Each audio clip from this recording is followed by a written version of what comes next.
This is 2OF Entertainment.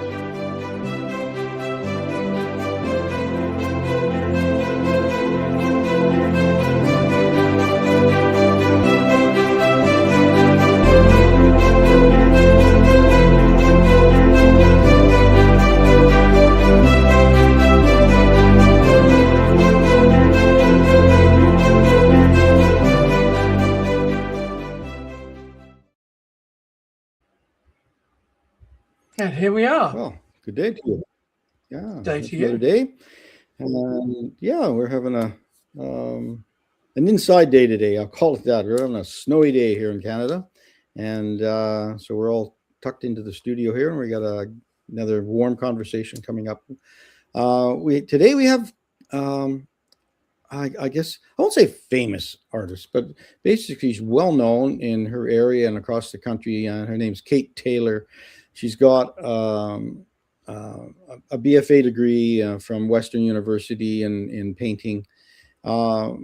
She's prolific in amount of stuff she does. She's got galleries across Canada and the States as well, and she attends art events throughout the year across the border as well as in Canada. And I don't know how she keeps up with doing that amount of work. And she's quite an advocate for artists. But today she's going to share with us how we as artists can, I guess, participate in art events. We're going to go through a whole bunch of art events from coast to coast. Things that we're not going to hit every one because there's one every weekend in every city across the country. I'm sure there is. So, but we'll talk about that a little bit. But I think we're gonna highlight a few of the premium ones that are across the country, and these are for people to attend. You want to buy good artwork and look at good artists, and these are the things to go to. These are the regional artists that are people come from different regions to go to some of these ones and attend some. They're major events for some artists. And buyers come to these things in credible venues. But anyway, she's going to help lend her experience. What we should be saying to everybody is let's go to Canada this year for your holiday, and go to all the art shows. That's the way to go. We are encouraging that. Yeah, buy Canadian has always been a good thing. And buy European, we love that. But I think beyond that, we do sell artwork into the States as well, and I don't think that's. We're going to talk about how to get get your artwork over the border in a normal situation, and so she's got some expertise that's going to help us as artists figure out how to do a better job of what we do. Let's bring her in. Let's bring Kate in. Okay, let's bring her in. Okay. Her nice smile for the morning. Hello, how are you? Hi. Hello, Kate. Well, look, I'm going to leave you guys to do the rest of the show. Have a great show, and maybe speak to you at the end. Take care. Bye-bye. Sounds awesome. Wow, that was kind of embarrassing. A little bit of a break. I raised you up on a bar, and now you have to attain that bar and go over top of it. You keep reaching. Well, that's what an artist has to do, right? Well, nothing wrong with failure. You just got to get up and brush yourself off and move on. I totally agree. And understanding that. Well, I think you understand there's a lot of support things around you that you can go to. When you feel you're down or when you're not meeting things, when you go a walkthrough. I mean, I did mention we're going to talk about some of these events that we go to.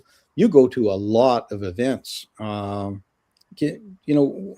Where are some of your favorite events that you've been to? We'll do that before we talk about your journey a little bit. But Sure. Where are some of the venues that are some of your favorite ones? Well, first of all, I have to say I'm probably a little bit of an anomaly as an artist because I am an extrovert and I do not do well if I spend all my time in my studio. So one of the reasons I do a lot of the shows is I really love to reconnect with the communities that I've built at each of those shows. So, for example, I really loved doing Art San Diego, which it was a different and more international group of artists that I met across kind of the US and some in Canada, which was great. The Artist Project is a big one for me. It kind of, I think, started my career. I think this is my 13th or 14th year doing the Artist Project. I love the community. I love the show. I love the audience. I love everything about that show. And in terms of outdoor shows, probably the Riverdale Art Walk. And again, that was the very first show that I did. So it kind of has a place in my heart. But also, again, I feel like that's the first show of the summer. I haven't seen people over the winter. It's a great way to kind of reconnect with my community and kind of get the gossip, figure out what people are doing, things like that. So my reasons for the shows I realize are all like personal people reasons versus, I do quite well for shows. Obviously, commercially, they make sense to do, but I choose the shows to do because I like the people, I think. Yeah, they are social events, and I think sharing knowledge and, what are you doing this year? Because you haven't seen somebody for a year. A lot of times if you come back, do you encourage artists to go back regularly? Don't just do a one-time show, come back for multiple years. Is that probably the best way? Absolutely. Yeah. Like I'm also one of those artists. I know there's some people that kind of say you should go to a show, you should visit it, you should see if there's a good vibe or not, and then apply the next year. For me, I kind of feel like I would rather just kind of jump in and try the show. But I have committed to myself, I usually do the show for 3 years. And some of that is because sometimes I'll show up and the work isn't right match for the audience that's there. And it takes a while to kind of figure that out. And I think the only way to figure that out is to do the show. And, sometimes it's crappy weather or something, the stock market has dropped the day before. So there's a whole bunch of other external reasons that I don't think the show isn't necessarily to blame for those. So that's kind of my philosophy. Right. Yeah. Consumer confidence as well. Well, we'll talk a bit more about that as we get into our program here, but I'm going to get David to start up our first image and he can just go from there. We'll just go off to the side a little bit here and we'll yak here about what images we see. So your art journey, it's a very recognizable style. Like, when you look at your work, I can say, she doesn't have to put her name on this one. I know who this is. How important is that? Yeah, I think it's really important. I've got a background also in marketing, so I'm always aware of my brand, my Kate Taylor brand, and I think there is a way to being able to retain a consistent brand, like you say, so people can kind of look at that painting and go, oh, that's a Kate Taylor, without being hemmed into always having to do the same thing. And I can't say that I honestly consciously created something. It's like, I'm going to create a brand. This is what I'm going to do. I just kind of followed my heart and did what I loved. And what happened was I had work in the front window of Petrov Gallery. And a client said, oh, I was just driving by the gallery and I saw your work in the window. And I thought, wow, you're driving by in a car and my work is recognizable. And that's when I kind of realized that, yes, I have created a brand that is consistent and that is recognizable to me. So that was pretty cool. Yeah. I think, your work is kind of, you call it, it's kind of it's a joyful interpretation of nature. Yeah. Whether it be gardens or underwater vegetation or sky and water and florals, it could be, it's kind of like you're leaving it to the person as to what they want to perceive in your works. They are somewhat abstract, but they still do have a natural look about them in a way if you want your mind to go down that road, and they're vibrant and colorful. They add a spark to a room. I would say I would kind of refer to my stuff as abstracted landscapes. Like I think that's kind of probably an accurate representation. But for me as well, like you talked about the joy, I want the work really to spark joy. I know there's 1,000 artists that are inspired by nature because nature is awesome. But for me, really, I'd say it's probably the strong, saturated color that is kind of known for me. It is bright and happy. I don't paint angst. Doesn't mean I don't feel it. I just don't feel like I want to necessarily have other people have that on their walls.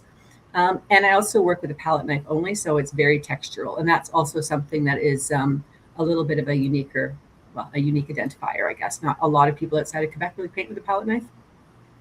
Yeah. So I think so you'll sit down and figure out a palette, a color that you feel of the day, whether it be a teal background or whether it feels like a nocturnal feeling or some of those things. Is it within you before you start, or is it just when you start? Like you've got to have a base decided upon. Like some of your work you depend on the grain of the wood to show through. So you've got to plan. There is planning. It's not just spontaneous only. Yeah, there's definitely some conscious kind of mark making. So the panels I really love to celebrate the wood grain, and my panels are made for me, so they have really interesting, beautiful wood grain. And I will stain those based on the colors that I want to, what I'm feeling that day. And often I live with those panels for actually a long time because some of them are just amazing panels, and I haven't quite figured out what to paint on top of them to celebrate the wood grain, but also have something that's got that kind of consistency. And unfortunately, you can't really see them usually in photographs.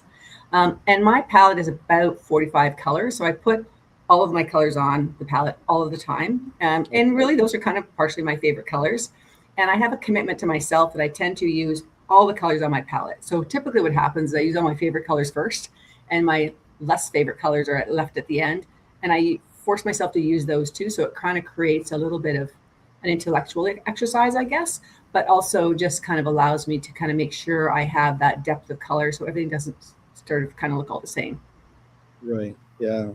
So it's, I guess they're just, they feel at times they could be falling leaves, they could be butterflies, they can be, like you said, this mark making is, they're very gestural. I mean, yeah. Sort of like watching, were they starlings that create all those patterns in the sky? Murmuration, yeah. Right? And you kind of go, and they change, they completely change all the time. They'll overlap and create saturations, and they just keep moving. I sense that from some of your work a little bit, that they could be doing those kinds of things. And they kind of rejuvenate after you've done 20, 30 of them. How do you find the energy to find that new vision, like the new look, the new variants? So somebody has one of your pieces, it might be a small one. They want another one, but they want it to be a little different than the little one that they've got. So there has to be enough variety in what you do. So how do you plan that? Like little ones, medium, and large? Is there a plan to? There's a lot of questions in there, Paul. Is it planned around your shows a little bit? A little bit. So first of all, in terms of the style of the work, I paint flat. So I don't paint on an easel. I don't actually have an upright. There isn't like a top and a bottom. There's a few that are like that, but typically they're not. And one of the reasons for that, you kind of mentioned earlier that you can kind of see it in different ways. I like to be able to create a piece that you can actually hang in any orientation, and it works in any orientation. And I like that intellectual challenge of making kind of that work, which is why I don't sign the front of my work. It's always signed on the back. In terms of sizes, and part of it I think is I'm a process painter. Like for me, I love the process of doing it. To me, that's where the creativity comes from. And the final painting is kind of a little bit of the end result of that creative experience that I'm having. And it's one of the reasons I have no problem selling my work. Like once it's done, I love it. I'm happy for it to be on someone else's wall. I don't feel the need to keep it because I feel like the experience that I've had in creating it has been done, it's been completed. Right. And so with that, I tend to work, I have these little pieces, 6x6s that I call my little treasures. A friend of mine calls them my gateway drugs because people will often buy them. And then eventually, like you said, they want something bigger later on. And I'd say about 40 or 50% of my work is actually commission work. So people might come to me and say, I love this little piece I bought. I want something larger. I want it to be a little bit different. And I have a 0 risk commission policy. So we work on that. I kind of ask them what they want. I try and intuit what they really want versus sometimes what they say they want, which can sometimes be a little bit of a challenge. Produce something. If they don't love it, they don't have to take it. And so that again allows me to do the piece the way I want to do it. It allows me to kind of still have that vibe of creating the way I want to create. So I don't feel stifled in doing those pieces. Right. I think it's important, like you alluded to have something within a booth that is something for everybody. I mean, some people love the big pieces, but it's not in their budget right now, and that's totally fine. There's a good chance they'll come back 5, 6, 7 years later and buy something. So I have small pieces that are very affordable, that are very spontaneous purchases. I do a lot of circles. I'm kind of really into these bubble walls now. So circular pieces that can be built on. So the work is designed to mix and match. So you can buy a little treasure from me 5 years ago. You can buy one tomorrow. The sides are the same, so they work together. The color palette is the same. So they are designed to be continually added to. So it allows people to buy at the level that they can financially afford. Yeah. So say over 4 years, they buy 4 12 by 12s. So those 4 could sit together as boom, boom, boom, boom, right? Like Yeah. 4 in a block, they could sit and form a block with space between them and look unique and be a nice, they cover a large. So it's a planned thing, buy long term with me, buy one now, one next year, one at the next show. And pretty soon you have 4. They're all nice sizes, and they know the colors go together, or they can complement the things. And it's a great tool to remember and think long term more so than short term.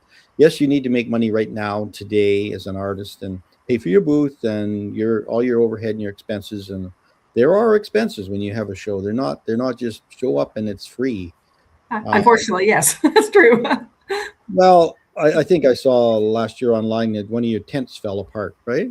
So yes, in the wind, you thought you'd leave it up for the fall at your cottage where you work from now, and I kind of laughed because I said these things are pretty light, basically pretty light. I mean, they're meant to have the air go through them, but as soon as you start blocking the air, they become kites, and they lift off and they tear their canvas or I don't know, made out of naga hides of some kind.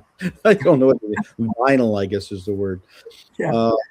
So you got to replace them. It comes down to, so are these, I guess, these shows with the tents in them, are the tents individually owned by each individual artist? It depends. There's a lot of shows that you can rent a tent with the show. Okay. Some shows have requirements, so you have to have a white tent. You can't have a blue one or purple one or whatever, which honestly, artists should be showing in a white tent anyway, because otherwise it casts color on your work. I'm a bit of a control monger, I guess. So when I started, I kind of decided I wanted to control my environment as much as possible. So I do have my own tent and my own walls. And so I know when I show up that it's very predictable for an outdoor show. That tent that actually collapsed, I think I had it for about 12 years. So it must have done over 50 outdoor shows. So it didn't really owe me anything, but you're right. At some point you kind of have to replace it. But, yeah. Well, I don't think they're a lot of money now. They make different qualities of them. Yeah. Like $500 to $1,000, depending on how stable you want them to be and how big you want them to be. But there's usually constraints is how big they can be. They're 10 by 10s basically. They gotta sit within a designated space unless you buy a double space or rent a double booth space, and your costs go up dramatically. For sure. I think also you have to think about, like, strategically, like, number one, am I doing enough shows that it makes sense for me to buy a tent versus rent it? Do I have the physical ability to lug this tent from my storage unit to my car and put it up by myself? Do I have help? So there's a whole bunch of things that I think you have to think about. And this is, I think, where the important part of the business of running an art business is super important and is separate from the business of creating the art. And I think this is where it really behooves artists to really think about, like we were talking about, having different sizes and having a zero risk commission policy, and whether or not you're going to buy your tent, which shows you're going to do, has to kind of be within a bit of a business plan. I have a business plan, and I have a sales target that I work with every year, and that helps to keep me focused, not stressed, but focused. Yeah. I think most artists probably do not have a business plan, and it's there are courses on it, and you can take through Carfax. They have them, and different places have different courses. Yeah. And I encourage people to, think of yourself as a business person a bit. I mean, you like to be creative and not be tied down. I know I go through it myself, and some days you stray from the plan. You fit one other little pop-up thing that goes into place, and you say, why did I do this? Oh, that's totally me. It happens totally every year. Plan. And but you have a friend who asks you, or the space became available, or there's all kinds of things, and you think, it just looks like it'd be really fun to do. Yeah. Anyway, this was an indoor one, and I don't know where. So that is the Artist Project. And this is kind of another example where often when I talk about brand, people are like, I don't want to be pinned down. I want to do what I want to do, which is totally cool. And you can see here that there's a number of different styles. So I work in about 5 or 6 collections at the same time. The one that's at the back wall is my Color Field collection, and I launched that at the Artist Project last year. And so it's on canvas, and it's fully textured, versus the ones you can see on behind me are on the wood panel. The red one and the dark one are on wood panels. And so that's using my Energy in Motion collection, and it's kind of the wood grain is super important, and then it's palette knife work. And then I have my bubble wall that kind of rolls around those ones. And so this is again where, I don't feel I'm constrained, even though the Energy in Motion is my most popular collection, that I always have to do that collection. But I've been very strategic about moving from one collection to another, introducing a new one while still having the old. I still work in all those collections at the same time because I think they're fun. Yeah. And I still get to kind of explore different ways of painting, but they still look like a Kate Taylor. And that's how you can kind of not be constrained with having to do the same thing all the time, but still have a body of work that you're not kind of, I've just spent 5 years building my audience around this collection and now I'm abandoning it to do something new. Like that's really a bit of a challenge if you're trying to build a consistent business for your art. Yeah, you don't want to be just straight production only. So you have a customer who maybe bought a piece that was, say, 10 years ago, and they finally said, I want another piece, but I want it to be in that same style. Yeah. So you're able to do that. So you can go back and forth. I know some artists kind of move on and say, no, I'm doing it. This is what I do now. And I'm not going back to what I did 15 years ago. But I always thought that an artist is usually 10 years ahead of their audience at any one time. Yeah. By the time people are ready to buy something, they're seeing work that they saw years ago of your stuff. And they said, finally, I want to buy one of those style of work. And they come in and you realize you've changed your palette. You've done a bunch of other stuff. You're now going down this road and I don't do that anymore. Right. And you just, it's one of those things that an artist has to make a decision about, those commission things. Right. And setting up a customer who thinks, they don't think about that. They just think you always paint or you create art in that same manner. I have a friend who is a potter, and he said he'd made this bowl or a vessel of some kind years and years ago, all in the pattern. The cups matched, all the plates, bowls, and everything, and they broke one of these bowls. And so they come to him, he said, can you make and match the glazing and match everything on this thing? It's brutal.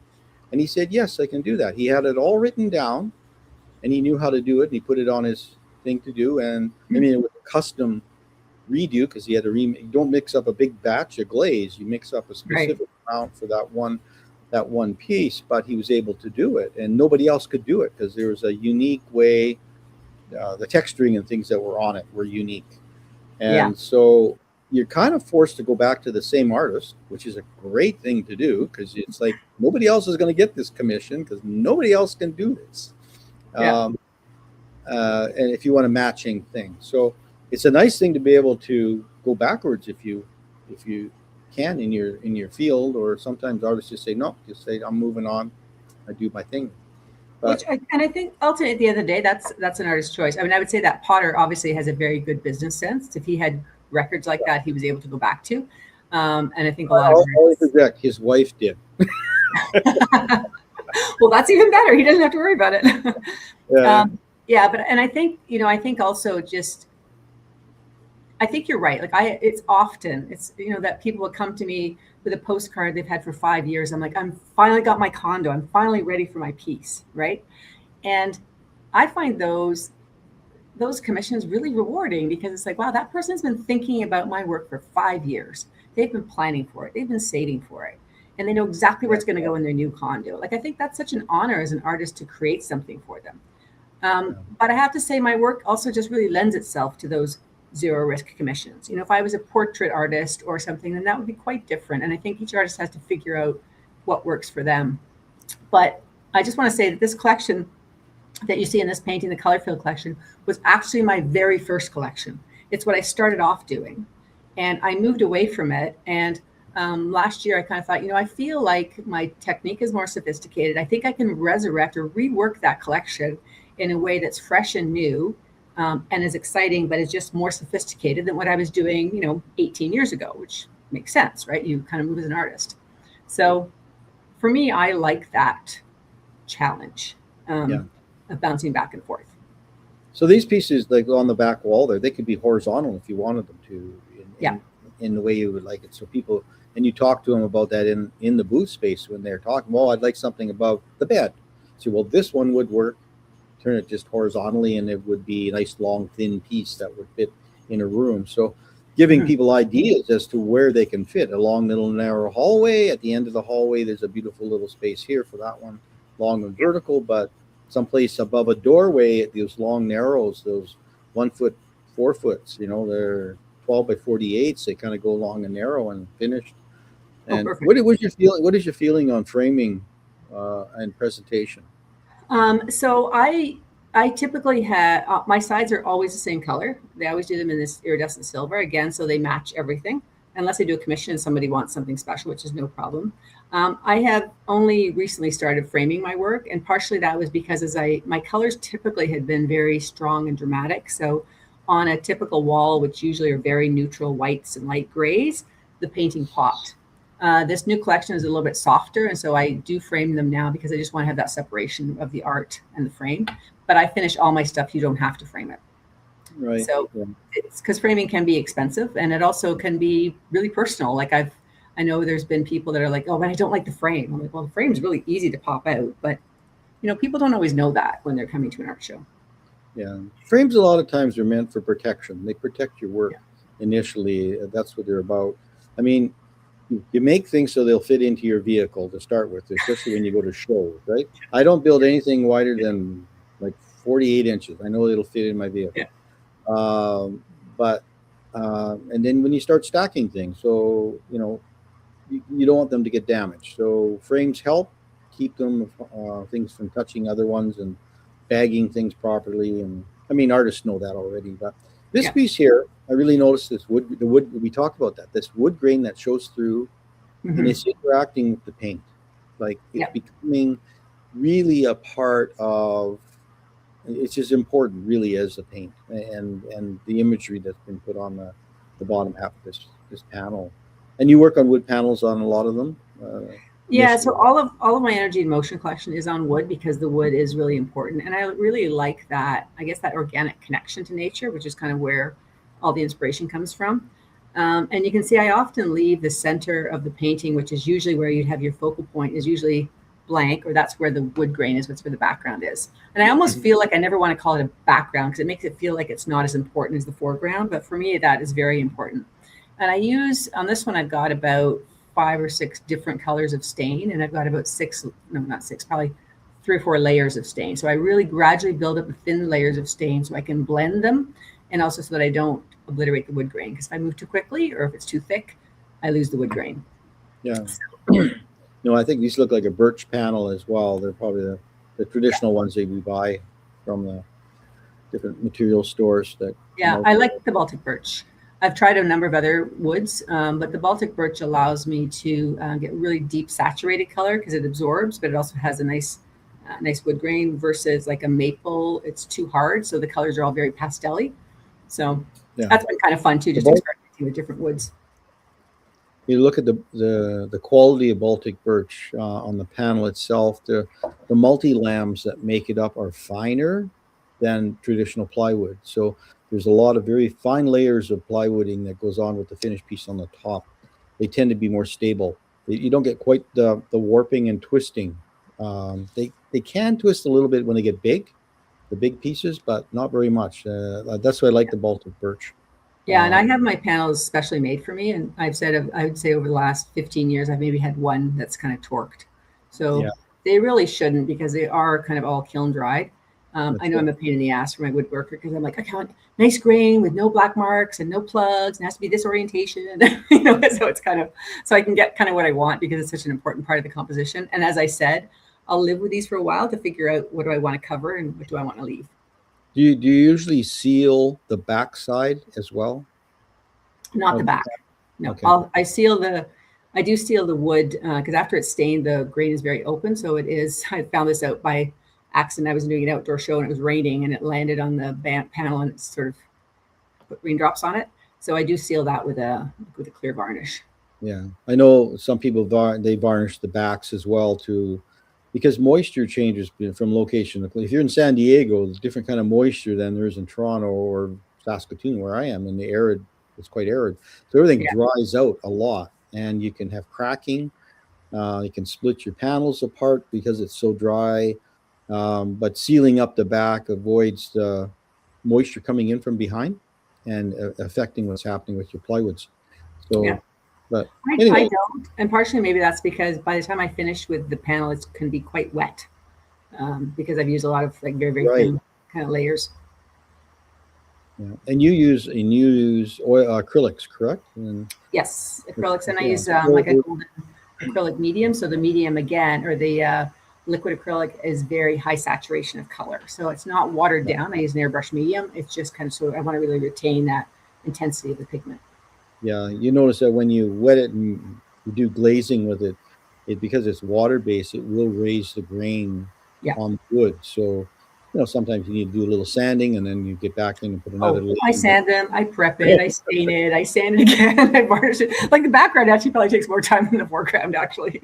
Yeah, there's lots of work in preparation. Yeah. So this is, I guess, the artist project. Yeah. There's some images that I had found. These aren't ones from you, but showing that it's not just two-dimensional works. There's three-dimensional works that are presented, and you said this is a good one for artists to go to. I'd say that this is the premier art fair of Canada. I'd say it draws artists from across the country, and it's very well curated and juried. It's quite hard to get into, and it's one of those shows too where I find that that's a show where audiences attend certainly because they have an appreciation of art, versus a lot of shows that you do. It's kind of like, there's craft and there's jams and there's art and there's music. And so the art is not a focus. With this show, the art is a focus. And people actually come with, here's a picture of my wall. This is the size I need. This is what I'm looking for over my couch or, above my fireplace. And it is, it's actually coming up. It's I think the last weekend in March. So of course, all the artists, including myself, are like doing our last minute painting right now. But it's a great show. It's a great vibe. It's really nice too, because I think people get to then talk to the artists and understand kind of their motivations and stuff, which is different from going through a gallery where the artist is very removed from the collector, and then it becomes just about the art. And I do think that for me, myself, when I buy art, I like to know the artist. And for me, the artist is such an important part of the piece I'm buying. It's kind of part of the experience. Yeah, they can give you that story that you're looking for in the piece of work.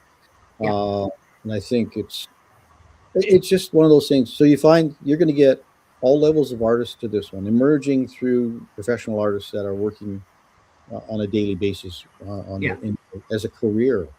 That creates that high quality bar, that great work. Great that it's a juried show. About 3 days? Is that what it runs? Yeah, it starts Thursday night and goes to Sunday. And I would say most of the artists, are probably sort of mid-career, making a good portion of their income from the art. It's quite an expensive show to do, so you have to have the money to invest in it. But then they have the untapped, which are often emerging artists, and that's awesome to kind of see some of this just really new, innovative stuff they're doing. In this particular picture, they just also started doing installation pieces as well, which again just kind of, I think, broadens a collector's mindset in terms of, art isn't just the 2D on the wall. It can hang, it can be sculpture, it can be interactive, it can be fiber. Like there's so many different things kind of that art can be.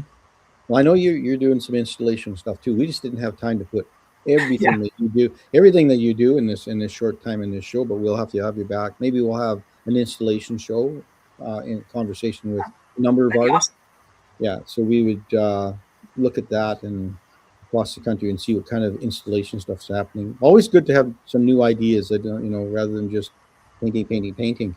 And I mean, not that I don't like the variety that's out in painting, but it's really nice. Sculpture is so tactile in a different way. You can walk around it. It interacts differently with you. It's sort of like going around and looking at the backside of the painting. Yeah. You can't see that. It's against the wall. Where sculpture, they encourage away from the wall, and it means something from a different angle. It influences the environment that it's in. It's influenced by the environment that it's in.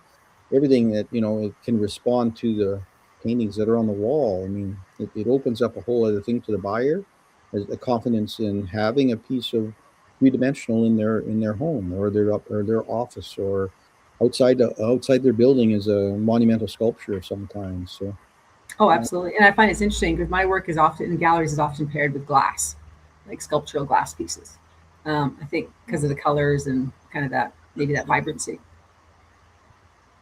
I haven't seen yours, and I see yours being little Kandinsky things hanging from wires and twinkling and just be moving around. They could be very, yeah. It's basically, I do it with my sister, who's also an artist. So it's called Sister Plus Sister, and it's an interactive handmade paper installation. So you walk through it, and you're the visitor walking through it actually creates all these drafts that shift the art. So it's about the butterfly effect and how small actions can have large repercussions. Is that some of the stuff you were developing on your retreat in France? Some of those things you were working on? Yep. So again, Helen and I decided, as artists, we were talking about this before, breaking beyond your kind of patterns. We thought, let's go to this retreat and not do painting. I had always wanted to do handmade paper. Helen hadn't done it at all. So it was really taking a flyer. Like, we went there and we did not know what we were going to produce or how we were going to produce it. We just knew we wanted to do something with handmade paper. And so it kind of evolved, which was just an awesome creative experience, to really have that freedom to do whatever you wanted, and to really push the boundaries. And we had some huge disasters, and we did lots of laughing. But at the end, it worked out to be something that we were invited to do the installation Art San Diego. So we did that a couple of years ago.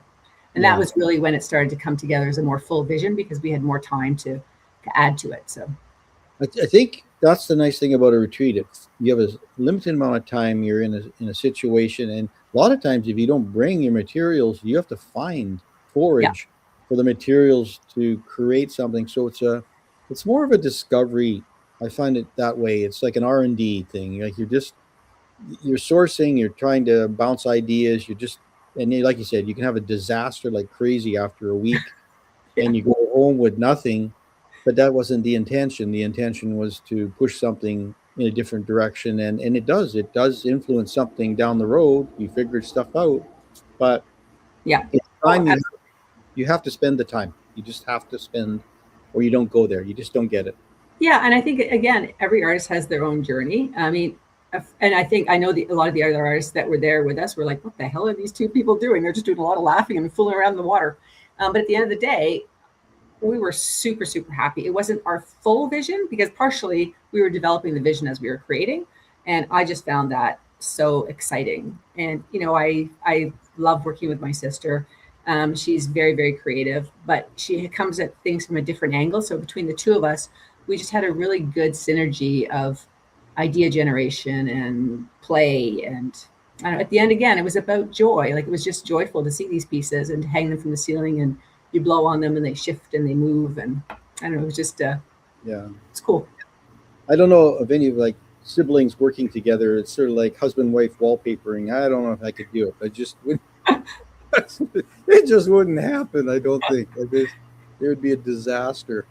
And, I think because we work, it's interesting because our work is quite different, although there's a lot of similarities with the nature and the joy and the color palettes, but there's no competition. I think, we're very collaborative, but it's also, I really respect, she's one of those people too. If I'm struggling with something, I can send it to her, and she is able to articulate what's wrong in a way that helps me as an artist, because she's got the same language, and she's honest, and I know it's coming from a place of helpful criticism and not meanness, Okay, sisters not mean at each other. Okay. That's right. I love her. So this picture is the other picture I was going to say is the one of a kind. So that's the other thing too, is that I have 4 galleries in Toronto. I do the Artist Project in Toronto. I do a lot of outdoor shows in Toronto. So I was really looking at where is another market that I could hit in Toronto. And the one of a kind hits more of an arts and crafts market. And so it was very interesting to me that when I did this show, and I've done it now for a number of years, that there were people who had never seen my work before, which was awesome, because then it means I'm introducing the work to a whole new audience of people. So that's how do you work with your galleries? How do they respond to you doing all these local shows, and you show locally in their gallery as well? How do they respond to this? I'm very transparent with my galleries, and if work is at a gallery, then I feel like a relationship with a gallery is like a relationship with a marriage. Like, I'm not going to cheat on them. I never pull work out of a gallery. If I have a client who's interested in it, I send them to the gallery. If people kind of say, hey, where can I see more of your work? I'll say, well, it's at Petrov Gallery. It's at Art Gallery. Like, go there, see the work there, look at the look at the work and talk to the gallery owners. And so I do a lot to promote the galleries that I'm working with. And I think that that's kind of the symbiotic relationship. I also appreciate that, although we can do that in Toronto because Toronto is such a huge market, in a lot of other markets you can't do that. Like the galleries will restrict kind of what you do or how many other galleries you can have in that same space. Yeah, it's pressures that are put on an artist that shouldn't be. As long as you have a good working relationship, I think it should be that in that manner. The prices should be probably similar or the same as you would sell in a gallery. I would They're assume. always the same. I never screw around with my pricing. So because people will come to me and they say, "Oh, but if I buy this from you directly, you'd have to give it 50% to the gallery. Will you take 50% off?" I'm like, "No. What are you doing for me? The gallery's promoting me while I'm at the cottage. They're selling for me." So the price is the same at the gallery as if they go to an outdoor show or they go to the artist project. Yeah. If I am starting a commission or something with somebody and in conversation it comes out, "Oh, I went to, I saw you work at Spence Gallery and I had a conversation." I'm like, "Okay, that's a Spence Gallery client. I will let Spence Gallery know and I will pay them the commission." Yeah, no, it's, I think that's valuable in doing that. I think it's, and there's a respect, a real business way of doing your work. It builds credibility, and your audience, who's the buyer, is saying she's credible, she's honest, straight up, upfront. I can't deal under the table with this person. And then if they don't want to, they'll just walk and go somewhere else. It's not, you can't do anything about it. You can't beg someone to do those things. So, and I know a lot of artists resent the 50% that galleries take. But having been a business owner myself, having run a marketing firm, I think that sometimes artists forget that, they're running that bricks and mortar store, and they've got taxes and they've got power and they've got costs of HR. And, if the galleries are doing their jobs for you, they're promoting the work for you and they're doing openings and they're going to clients' houses. All that costs money. And so they are also running a business. And so I think as an artist, the best I can do for my galleries is to help promote my work. So it's easier for the galleries to sell my work and to be consistent, which, so that the gallery, if I'm getting a new body of work, they know what to expect. Yeah. And I can't say I'm always so great at, always refilling my work because I'm kind of seem to be behind right now, but that certainly I should be doing that better. No, it's good. It gets your name out and people recognize your work and they go to the gallery and say, "Oh, I just saw that person's work at last show." And you go, so all of a sudden you made a stronger connection, that person in your work and the gallery. And now maybe the gallery will get a sale out of it too. And like you said, they do need to do those things. But some people prefer to work with a gallery. They don't want the kind of personal connection with the artist. I think, they kind of want to buy the art as it is. And I say, just in the same way that I potentially could lose a sale to the gallery, I have a long conversation, they go buy at the gallery. I think it comes out in the wash.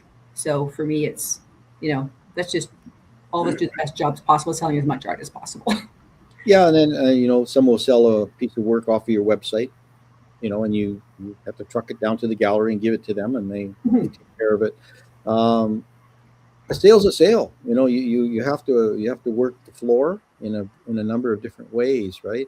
But always take the high road as best you can. Really, if you're going to play below the table all the time, you're going to get beat up in the long run. You're going to be worn out and tired too. You're going to forget. It's like telling a lie. What did I sell the work for last week? What am I going to sell for this week? Right? Yeah. You can't do that. You got to move on. Now, this is one of the pieces I think was hanging on the wall, and then there's other displays. A little close-up piece. This one's on, a teal color. That's one of your favorite colors. I know that's one of your favorite colors. It's just like, well, so first of all, it is. I do love that color. My favorite color is pink, though, but also it is a color that is most widely liked by other people. So, those aquas, the aquas and the teals. The aquas and the teals. I think that the blues, I think there's a lot of science that's behind this where it creates that calmingness in the brain. And so people like to have those colors in their homes. I find for people that are not sophisticated art buyers and they're maybe buying for the first time, blue is a comfortable color for them versus buying something that's bright orange or pink or yellow or something like that. So again, talking about having different sizes in your booth, I always have different colors in my booth as well. So to sort of show, yes, I can do bright pink or bright red, which is kind of really fun to do, but I also can do something that you can absolutely easily visualize in your home. Right. Yeah. No, it's good. So we're going to, You not only, I think you innovated the Pi Art Square exhibition, did you not? Initially, yes, I did. You initially some other artists as well. So Pi Art Squared, I have to say, was totally selfish because. Sorry. It's a lot of work creating shows, events. Yeah, so anyway, you were saying. So Pi Art Squared was a totally selfish innovation because I really loved circles. I wanted to do circular paintings, but people were not comfortable with them. They'd be like, well, what would I do with a circle? Where would I put a circle? So I'm like, okay, the only way I can do more circles is if I get more artists doing more circles. So I conceived of the Pi Art Squared show 6 years ago. We're doing our 6th one this year in March, Pi Day. And so I basically kind of reached out to a bunch of my friends and said, look, I want to do this circular show. I have no idea. It could be a total bust, but will you do it with me?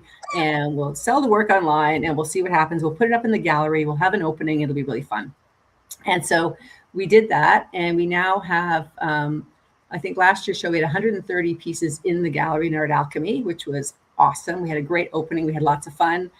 Pieces sold online. We had artists that were from across the country. Some in the US, not this year because of the tariffs. It just creates too many barriers for shipping. And so it's attracted some really amazing artists, and I'm really loving the show. And I just love seeing these bubbles on the walls. Yeah, it looked like a fun show. Circle was difficult with me on a wall because they're like portals in a ship. There's this window, and they become like targets in a house. But when you put multiple. When they become multiples, they create a different feeling. They can be fun, and especially when they start changing sizes, they have that little bubble effect, or how fun do you want it to be, right, in your home? And say, how do you deal with, 15 bubbles on your wall? I said, there's a commitment to that, but I said it creates a unique texture and a visual different than a squared up rectangle framed on your wall. I said, when you, I think I initially remember seeing works done in crochet, or what were they? The needle points? Right. The hoops were round, and I think they still they matted and square framed them mostly, but they were still circles because the hoop was circular a lot of times, and they needle point this thing. So that's where this came from. I said, oh my, that's kind of remembrance of where did I last see circles on a wall? And I said, now I see more and more circle panels. Now these are plywood panels normally, are they not? No, they're also Baltic birch, so they're kiln dried proper art panels. And for me, I kind of do what I call my bubble wall. So like bubbling up a staircase or around a corner. And so the sizes are all different. And the biggest one I did was for the reception area of the Boston Pediatric Hospital. And it was 22 bubbles, all in different sizes and different colors and different collections. Yeah. And they just kind of, bubbled along this wall. I think it's a fun idea. And I think not a lot of people have these in their house, like in their homes. You don't see it traditionally. And sometimes it could be a fun move for a lot of people to try a few of these things. And I'd encourage like other art groups, if they want to try something, maybe join what you're doing as well, make it a little bigger. Yeah. Do they still have time to get in? It's March 12 to 15. No, so submissions are closed for this year. The opening is at Art Alchemy on March the 12th. So the show always runs over Pi Day, which is 3.14, so March 14th. And I usually do call for submissions in November. I only do it once a year because the show is quite a lot of work, but it is super fun. Well, I encourage people to. I encourage people to come in and watch. Do you do a live opening on Instagram or something like that? Or we usually do a live opening, and everything is available actually online. So even if you're in person, you have to buy online. So that'll be at the Art Alchemy website, which is where the store will be. Okay. And that's partially because a lot of our artists. So what happens is that artists can do up to 5 tondos. And 2 of them will be at the gallery and 3 will be at the artist studios. And so this allows artists to ship anywhere kind of across the country. Okay. So I encourage people to pop in and see the show online with you. And sure. Now I included this little Christmas one. So artists, we have a season a lot of times for these things. There's kind of spring through fall shows, but there are markets for seasonal markets for like Christmas time, and for people that celebrate and they want a gift type of thing, smaller possibly, or those teaser things that a smaller thank you gifts. Yeah. So I'm assuming that this is what this Christmas show is kind of about. It's more the gifting part of it. Is that what it is? Yeah, it's interesting because I find at the Christmas shows and the holiday shows, and I do one in Chicago as well. It's kind of two. One of them is the small pieces that they're going to buy for their mother or their grandmother or their daughter or something like that. And the other is that they justify buying a painting because they're going to have the family over for dinner. So they need to put something on that dining room wall. So I find it interesting. I kind of tend to do really big ones or really small ones, but not a lot in between for those shows. That's fun. It's just remembering that, there are shows locally, and we're going to go through now a bunch of other things that you've done here. Now this, some couple of art groups that people can join. So this is the Society of Canadian Artists. So it's a global, or it's a national arts organization. And the reason I joined this organization is because as a kind of mid-career artist, I am at the point of my career and my age that I want to start to create a legacy so that my work will continue to grow in value for my collectors. And in order to do that, part of it is joining the SCA because it's a juried organization. To become an elected member, you're juried in. It's quite difficult to get in, and so there's kind of that maybe not, I won't say barrier to entry, but as a collector or as an art appraiser, if you're part of the SCA, then that does help to build your presence in terms of a legacy artist. Right now, we've got this call, which is an open international call to anybody globally around the world. It's the one that we do that's truly international. I think last year, a gentleman from China actually won the main prize. There's $20,000 worth of prizes to be won. So that submission closes end of February. So if you're kind of listening to it live, I recommend you at least take a look at it because it's a pretty awesome show. I got involved because I was very interested in creating more homes for contemporary artists. A lot of these organizations are very representational and landscape based, especially in Canada. Landscape is kind of our heritage. And so with this show, we have a separate contemporary jury, five-person contemporary jury, 5-person representational jury. So if you're a contemporary artist, the people who are judging your work who understand contemporary art. Yeah. I think I judged this one before COVID. I did one of the judgings, and it's online. It's a good. I think we were 3 judges at that time before they went to this new judging process. It's quite a taxing thing. There's a ton of work to look at, and it can be overwhelming at times. Especially you don't know the artist, and you got to get the images large enough to look at, and the credibility and the things like that, and then you got to get together. Anyway, it's quite a process. We have a pretty strict due diligence process as well. That kind of happens after the jury does their bit. So just again, to make sure that the work is actually the work of the artist and not AI generated or whatever, Yeah. So I put in some other ones here, like the FCA, Federation of Canadian Artists. They're national. They have chapters across the country that you can be a participant in. The Ontario Society of Artists as well. They each have shows. So they're juried in. They're credible organizations. They do a lot for artists regionally and nationally. The FCA has a number of shows a year. You have to be a member to join that and be a part of those shows. In Granville and Vancouver, that's where they have one of their big galleries, and it's an ongoing 24/7 kind of gallery. They're open year round, and only their members work shows on that one. And when you do the Ontario Society of Artists shows, where do they usually show? What kind of? They switch it up. So they have a combination of education events. They have some art retreats they have up, I think, in Manitoulin. And some of those are fundraisers as well. And then they work at the Nielsen Creative Center. And so they change where the exhibits happen. But again, I'm part of the OSA as well. So I think that for a lot of artists, you're kind of part of a number of different organizations because each organization does something different, for your artist. And again, I think it's just all about, I'm a huge fan of building your network, not in a creepy, weird way, but in terms of the more people the more people you talk to, the more you kind of get inspired by their work and understanding what other artists are doing or what opportunities are out there, or partnering with other artists to do opportunities. And, I think that's super valuable. It's sort of equate, who you hang out with really makes a difference. It was always like in high school, if you hang out with the guys in the back row of the school in the classroom, your marks aren't going to be really good.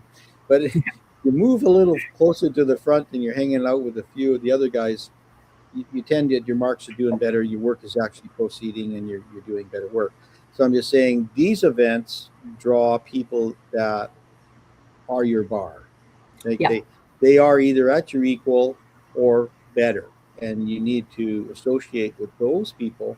Not that you shouldn't below and help some of those other people in a nice way, but I think you need to think of yourself a little bit and say, how do I move farther ahead? How do I hang out with somebody that knows something, that is willing to share with me some knowledge, and maybe a coffee once in a while?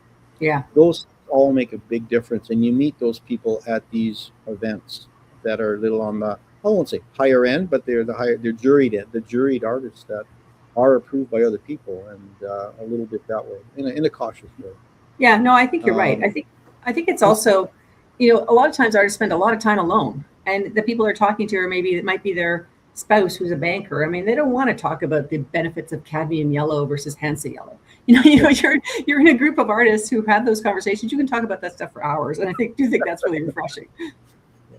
So you're part of this artist network and also the abstract art, and I just quickly collage some of these together. Also, we mentioned the Toronto Art Festival down below, and these are events or associations you can join or apply to join. They have physical shows. They have a juried situation. The TOF is a pop-up show in downtown Toronto, so it's they're booth spaces. So what we're going to go through now is we're going to quickly go through a number of things across the country. And I just, if you don't mind, I just want to talk a little bit about the Artist Network, if you want to go back. Sure, because that is an organization that, like we were talking about, a lot of these societies and associations your art has to be at a certain level to be juried in, to be part of them. The Artist Network is a not-for-profit that helps artists with the business of art, and anybody can join. So the point is you join as an emerging artist to be able to kind of get access, like we were saying, to that mentorship. They do run the Riverdale Art Walk and Art Walk in the Square. They do run a gallery that's called Leslie Grove Gallery, and they run monthly education sessions on how to approach galleries, how to price your work, how to hang a show, how to prepare for an outdoor show.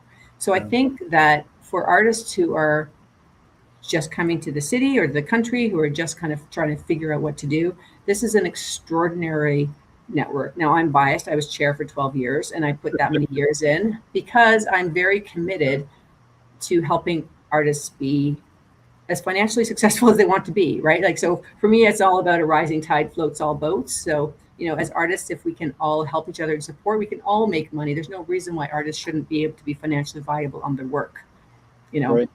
Yeah. So anyway. It's good to find, that's what we're kind of doing this. It's good to find these credible organizations that you should think about, and how to get a hold of these organizations and go to their websites. We talked about this earlier, this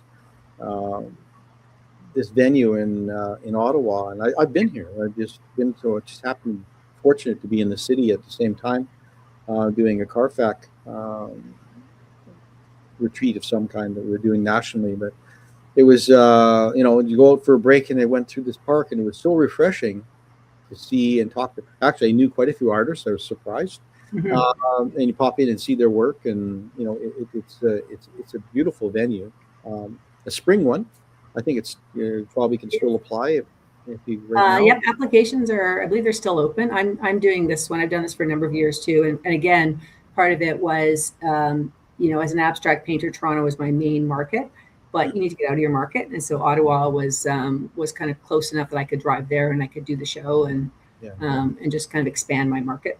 Expose my work to more people. So, but it's a great show. I really enjoy it. Again, the community is awesome. It's fun to walk through those. This is just a smattering of some of the ones that are happening across the country. And this one's in Bellevue, the first one in, Riverwalk. And I think the other one is Nova Scotia. We've got Kingston. and Brunswick outdoor. So most of the calls are happening now. So even though the show might be in, like, I think, September or October, the calls are now. So if you're an artist who's looking for what do I do, what do I find in my neighborhood, really this is the time where you should be kind of looking at that stuff and putting your applications together. Right. And I would suggest too signing on to Akimbo, which is also kind of posts a lot of these submissions. Yeah, they do. Yeah, this again was just showing that major cities have big events, and whether it be in Winnipeg or Kelowna, got Edmonton, Kamloops, Calgary Stampede. Realizing, you think, what do they do? And I said, well, what would you think they would have a show? And it said it's a high-end show, expensive show to be a part of. It's a juried show. You have to be juried in. You can't just say I paint horses and get in. The competition is huge. Yeah, the commitment is also huge. You don't want to be a one-person show going in on this. You need somebody to help you. You got to be there you can't leave your booth. You got to. I think you got a chain around your ankle. Pretty much, you can't. But there's so many people come through, and I've had a number of friends that have been juried into that, and they did 1 year of it. I think I don't know if they did the second year.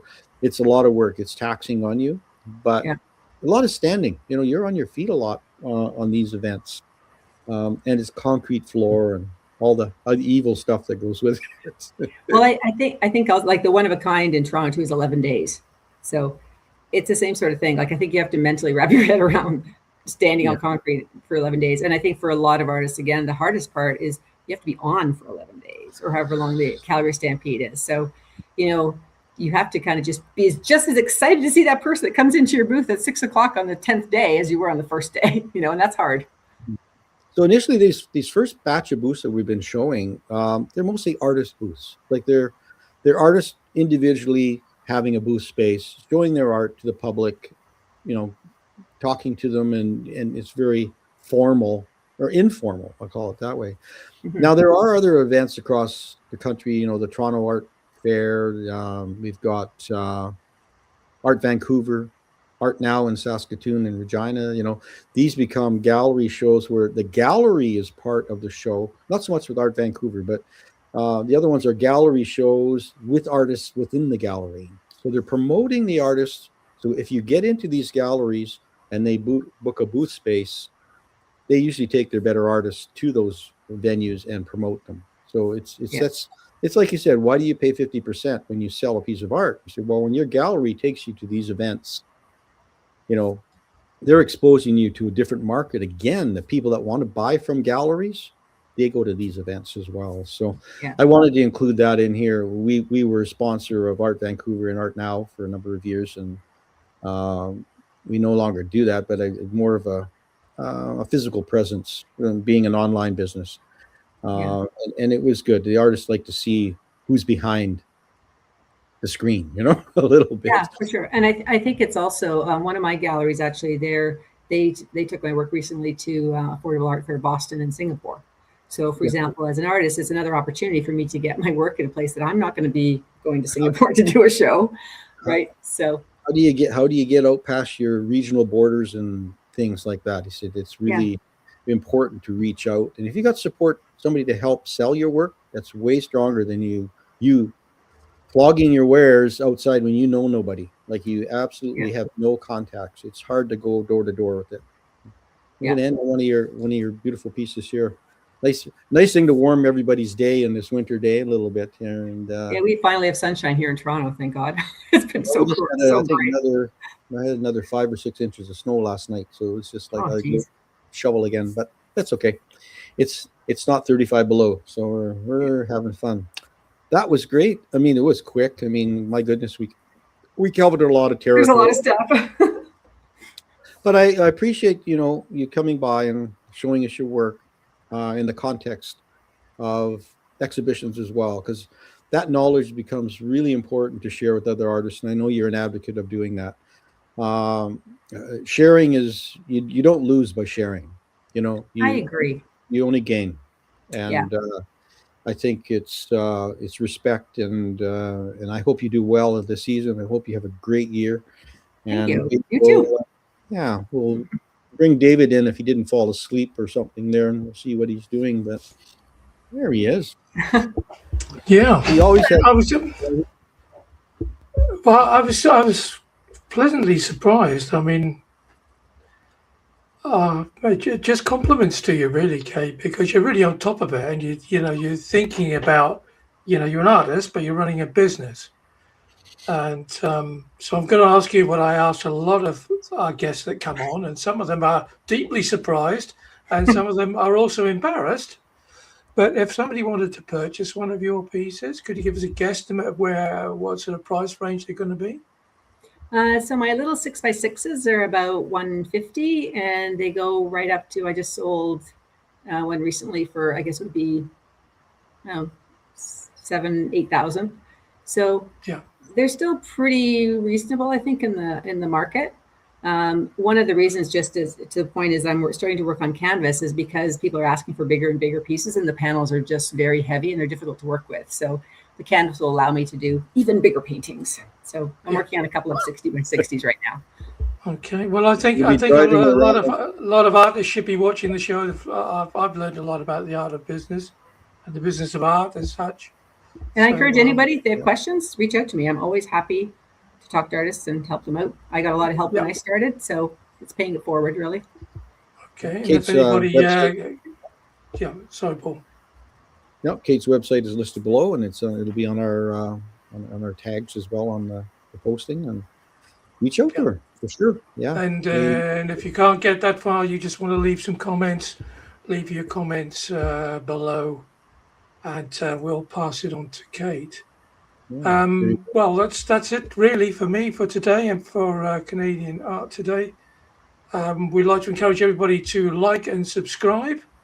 And again, thank you to Paul for bringing another fabulous guest on, and thank you to Kate for coming and talking about the business end of it, which is refreshing. That's, well, thank you for listening to me ramble. I'm sorry I kept interrupting you, Paul. I was just so excited. It was a really great interview. Well, David's the business guy behind him. He's the business guy. He's all about business. Well, I appreciate the opportunity as well. I like both.